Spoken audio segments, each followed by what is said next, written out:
Hi, George Durkee and Geography 63, creating a basic map.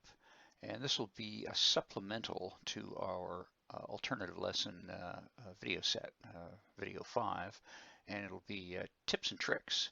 Some of you have already gotten your maps in well ahead of the due date, and I thought I'd go over a couple of them because a couple of them give some really good advanced features, and embarrassingly, they're better than the example I gave you at the end of my lesson. My excuse, though, is that I was just teaching various tools and workflows, and the result here is not one of the cartographically greatest maps in the world. I want to go over that a little bit in the Zoom lesson I just held the other day. I went over the aesthetics of maps, and I posted a whole bunch of references that would help you consider uh, various techniques you can use to make a map, bring in the art of a map rather than just the data. Again, this is something that you develop over time, and so it's just stuff you should consider. If you have a map like this, I'm happy. You've got everything there. Everything looks good. And my main interest is that you guys learn the tools. Uh, but I want to clean up a couple of things in here, um, and that'll help you with the editing process as well as see a couple of other techniques. Those of you who haven't turned in a map yet can use these techniques if you want, but again, if you have something like this, I'm good. So one of the maps turned in comes off really good, and I'm going to go over a couple of points here, which are in no way a criticism, but again, for you guys just to consider things as you create a map. So first, notice on the left here the legend. The person put it here in the brown open space golf course area. So you didn't really need a background. That's a judgment call, and I think it comes off okay. Two different typefaces here, not a huge issue. It's just something to be aware of.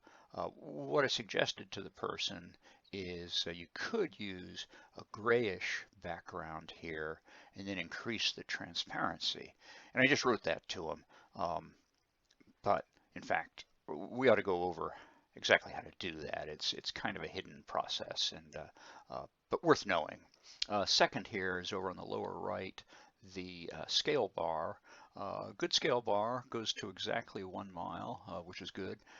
It's a little lost in the background there with the black typeface, but again, not a huge issue. Might have put a smaller one over here, or even put a background on it, but that's fine. And then next is the north arrow. There's a whole thing about north arrows. And the question often is, do you really need one? In this case, yes, you probably do, because if north is obvious, you don't need a north arrow. So for instance, you have a whole map of North America or the world or even say California, then you probably don't need a north arrow. And you want to put stuff in there that helps people, and you don't want to clutter up a map.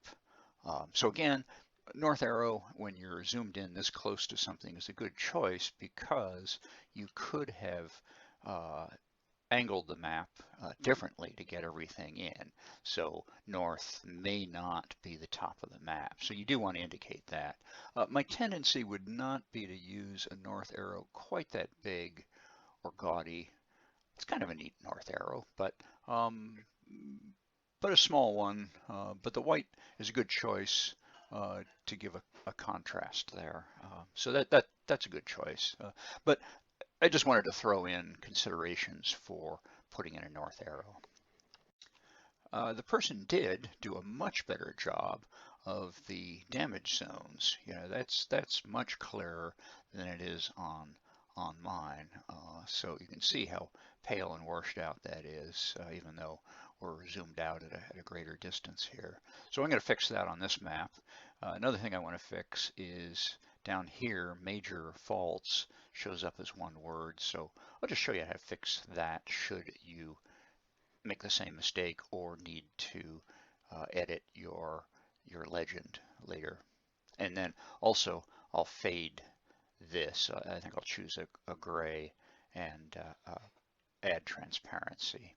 Uh, this whole block here is too big and ugly, but again, you know, as I said through the video, is I just want you guys to learn the tools, but long term, that draws a little too much attention, I think, when you want folks to be looking at the map. And the other cool map I got so far was this, which gives an inset. And not only is it an inset map, but it's what you call an extent indicator. So if you see this little black box over here, that indicates the area of the inset map, and that's a tool you've got on Arc Pro and also on Arc Desktop that allows you to automatically do this. And were I to activate the inset map here and move it around, the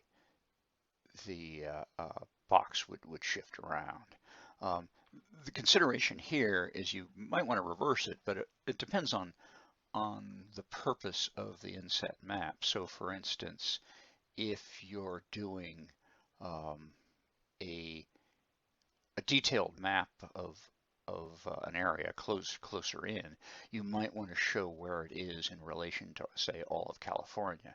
This is common in fire transportation maps. So you've got a close-up of the route into the fire or where you're staging, but you also want responding units to know where they are, you know, in the greater freeway system that would get them there in the first place. And so you use an inset map to do that and to show the larger area of California. And so in that case, you might reverse the two so that the larger one is in a smaller area, because and would show the freeways, and then you switch for the closer in section that shows the navigation to where you're trying to get them to, or the larger area would show you know, greater detail in, say, this particular event being the Northridge earthquake. But the map is good. Small quibble, Northridge is one word. Strangely, the fault here is upside down, the label, as is here, and I'm not sure what's going on there. I'll have to look at that further, but something's wrong there.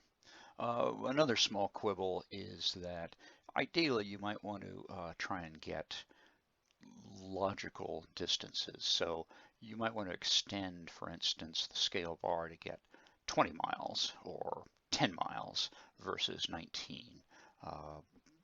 That's kind of minor. Same here, 1.5 miles is good, but you might want to go to 2 miles or just 1 mile. But anyway, this is great. And also, this person did a much better job of getting the damage zone polygons more pronounced. Okay, now let's take a look at the map and cleaning up my graphics box here. So let's zoom in on that. And also, incidentally, you can use your right mouse button to zoom in and out. And let's go in and just readjust here.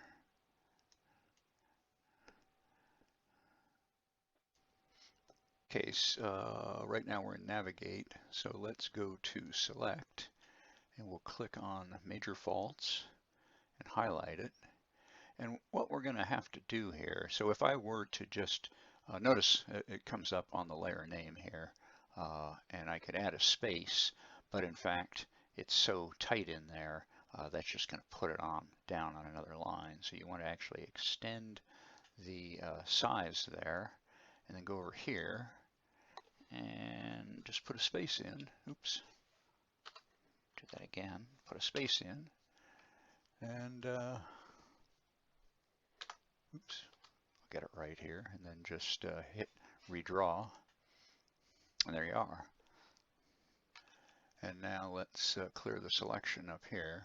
Another way to have done that is to go to group elements, but you don't know which of these is the major faults. Oh, there he is actually. So that chooses the whole box, and then just look for the layer name, and that'll do the same thing. So if you go into the elements, which are all of your graphics and things like that, we could have done it that way as well. Okay, let's zoom out a bit here, and let's clear the selection. Let's go back to navigate. Let's go over a bit. Now we're going to select the entire box there. Now you may remember from the last lesson, I've grouped all of that into the box so that if I move the box, everything goes along with it. So I just want to change the box. So if you scroll down to the elements here, and now we go to rectangle, and that automatically chooses it. And there's a couple of ways we could have done it. You can also right click and accept properties, but that brings up the same edit pane on the right. So we're going to change the symbol. And like I said, let's try out a light gray here. So try a light gray and apply. And okay, that works. But what we want to do is add transparency. So for that, and this is why we're doing this, it's kind of hidden here. So go down to color properties. Oh, also incidentally, the eyedropper here, if there's a background color or another color you like better, you can use the eyedropper to choose it and give a customized color. It'll copy the whatever color you pick up with the eyedropper. Anyway, color properties, and here is transparency, and let's move that. Notice it here, it gives you the previous and the current. So I'm just going to increase it, I don't know, let's go to 40%. Let's go OK and apply. Yeah, that works. So you can see the underlying terrain and the other faults, so they're not hidden anymore. And that kind of sort of works. You can experiment, but that's okay. Once again, clear selection. And also, be practicing with these various things here, because sometimes you've selected something, you go to move it with the navigate tool, and you move the whole map because you're still in one process, one tool, and you have to get out of it to move the unit, the layout as a whole.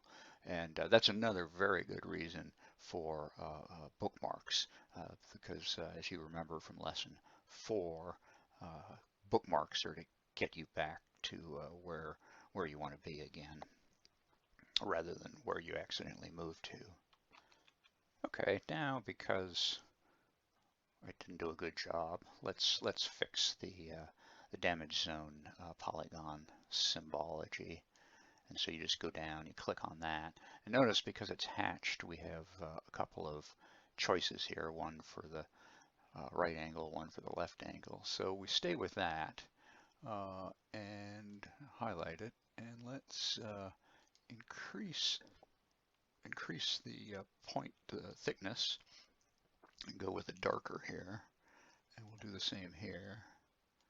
See what it looks like. It's a little better. It's not great. You could go 2 points, and the same here. See what happens. Yeah, that's better. Okay, so you know how to fix things. It may have made it thicker if it's important to see the background there. There we go.